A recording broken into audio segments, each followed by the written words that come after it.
ఏమంటివి మానవ జాతి నీచమా? ఎంత మాట ఎంత మాట! వైఖరిని వరకు వెంటాడి వేధించి ముప్పు తిప్పలు పెట్టి మీ ధర్మసూత్రములను మంటగలిపి పతి ప్రాణములు దక్కించుకున్న నారీమణి సావిత్రిదే జాతి మానవ జాతి.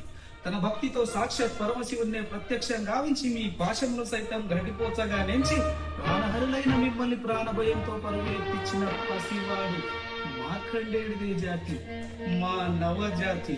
నీచమన్న మా జాతి మూలమున ఏనాడో అప్రతిష్ట మూట కట్టుకున్న మీరు నేడు జాతి జాతి అని మమ్మవయేళన చేయుటయా?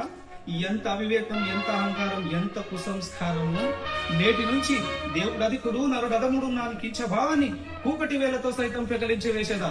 మొక్కులు పొందే ముక్కోటి దేవతలు, దిక్కులుడే అనే అష్ట దిక్పాలకులు, మనుగనిచ్చే పంచభూతములు సైతం జయహో నరుడాని హర్షించే విధంగా ఈ సింహాసనాన్ని అనుష్ఠించదా? స్వర్ణ మణిమయ రత్న కచతాళంకృతమైన ఈ సభ మందిరమున అకుంఠిత సేవాదక్ష పరివార సమూహ మధ్యమున భూతల పరిరక్షణ ధర్మానీలమైన ఈ రౌరవమున సర్వదా శతదా సహస్రదా పాప పంకిలమైన కుల మత జాతి కూపమును సమూలంగా శాశ్వతంగా ప్రక్షాళన గావించదా? Any doubts?